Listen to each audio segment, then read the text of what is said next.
Hello everyone, मैं हूं सुमित कुमार नागर और कंप्यूटर गुरु हम में आपका स्वागत है।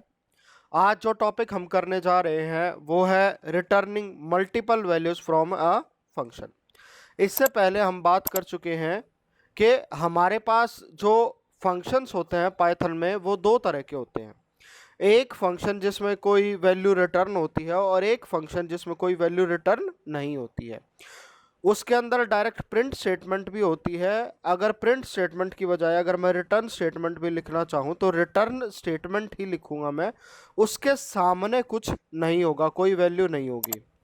इससे पहले अगर आपने मेरी पुरानी वाली वीडियो नहीं देखी है तो मैं रिक्वेस्ट करूंगा कि आप जाके वो वाली वीडियोस देख लीजिए, जिससे आपका कंसेप्ट जो है वो बिल्कुल क्लियर हो जाए। तो फंक्शन जब रिटर्न करता है वैल्यू तो वो क्या करता है, उसके अंदर कोई भी कंप्यूटेशन करता है और वो कंप्यूटेशन को क्या करता है, रिटर्न स्टेटमेंट में दे देता है। रिटर्न में कैसे आता है, रिटर्न में हमारे पास वैल्यू होती है, वो रिटर्न 5 हो सकता है, वो रिटर्न इनका कंप्यूटेशनल वैल्यू हो सकती है, या कोई भी इसके साथ साथ कोई भी मैथमेटिकल ऑपरेशन करके हम रिटर्न कर सकते हैं। जैसे मैंने आपको यहाँ पर एग्जांपल दे रखा है, डिफाइन कर रखा है एक सम फंक्शन जिसके अंदर दो पैरामीटर आ रहे हैं एक्स वाई, ये उनका सम कैलकुलेट करके रिटर्न कर देता है। और फिर इसी को अगर मेरे को फंक्शन कॉल में करना होगा तो जैसे ये जो वैल्यू रिटर्न कर रहा है वो किसी वेरिएबल के अंदर असाइन करनी पड़ेगी, तो इसकी फंक्शन कॉल जो है वो इस तरीके से देनी पड़ेगी।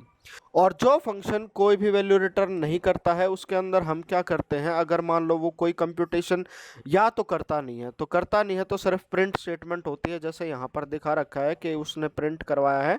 ऐसे मल्टीपल प्रिंट स्टेटमेंट होती है। और इसके साथ साथ अगर वो मान लो कोई भी कंप्यूटेशन भी करता है तो उस कंप्यूटेशन का रिजल्ट हम रिटर्न की बजाय प्रिंट में दे देते हैं।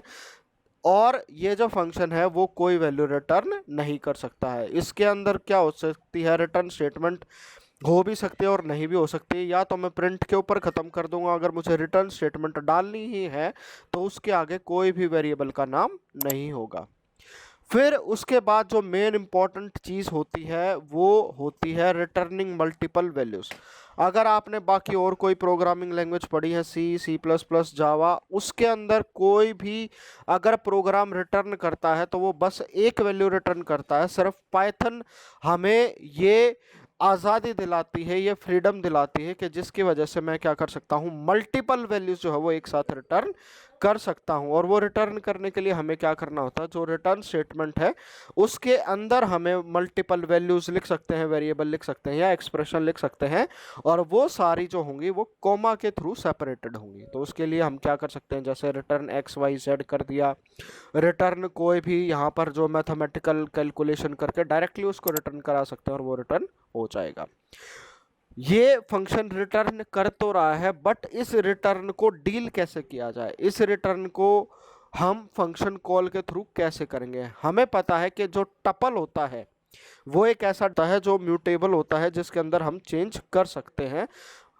उसके अंदर अगर हमें फंक्शन से मल्टीपल वैल्यूज रिटर्न करा रहे हैं और वो वैल्यू वो रिटर्न करेगा तो वो हमें क्या करना पड़ेगा, उसको स्टोर करने का एक तरीका है कि वो हम डायरेक्टली किसी टपल में एंटर करा ले और फिर बाद में उस टपल को प्रिंट करा देंगे तो वैल्यूज वो प्रिंट कर देगा।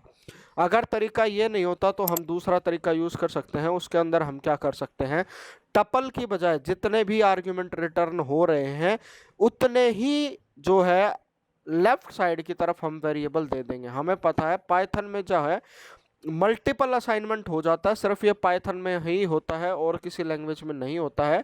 तो जैसे ही यहाँ पर रिटर्न करेगा 1 2 3 तो हम यहाँ पे 3 वेरिएबल ही देंगे और उसके सामने डायरेक्ट इसको क्या कर देंगे, ऐसे करके लिख देंगे। तो यहाँ पर जो एक्स स्टार एक्स की वैल्यू आएगी वो V1 में आएगी, वाई स्टार वाई की आएगी V2 में आएगी, और जेड स्टार जेड की आएगी वो V3 में आएगी, और उसके बाद हम उसको प्रिंट करा सकते हैं।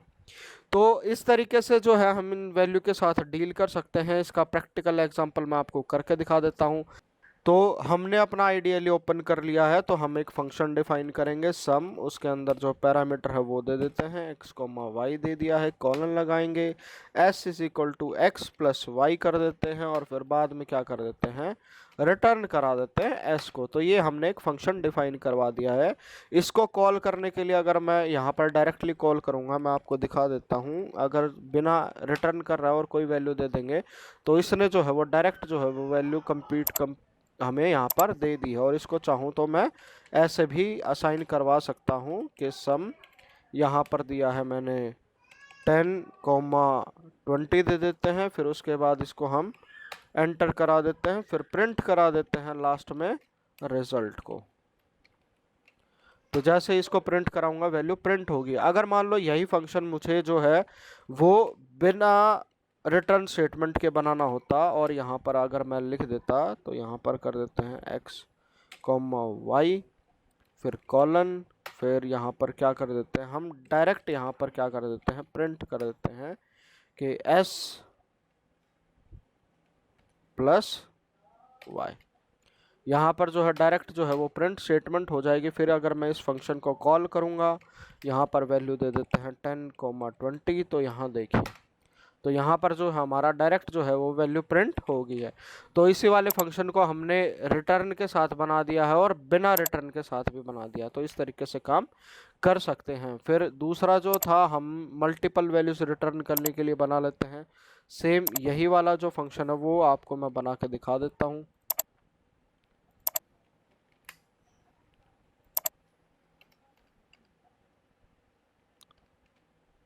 तो यहाँ पर जो है ये हमारा फंक्शन है, इसके अंदर रिटर्न जो हम मल्टीपल वैल्यूज़ कर रहे हैं। फिर इसको कॉल करेंगे तो t इज इक्वल टू हम क्या देते हैं, इसमें वैल्यू दे देते हैं SQARED स्क्वेयर्ड, फिर इसके अंदर वैल्यू दे देते हैं 3, 4, 5 और फिर ऐसे ही इसको जैसे ही करेंगे फिर हम करेंगे प्रिंट t। तो यहाँ जो है हमारी सारी वैल्यूज जो है वो एक टपल के अंदर जो है वो स्टोर हो गई है।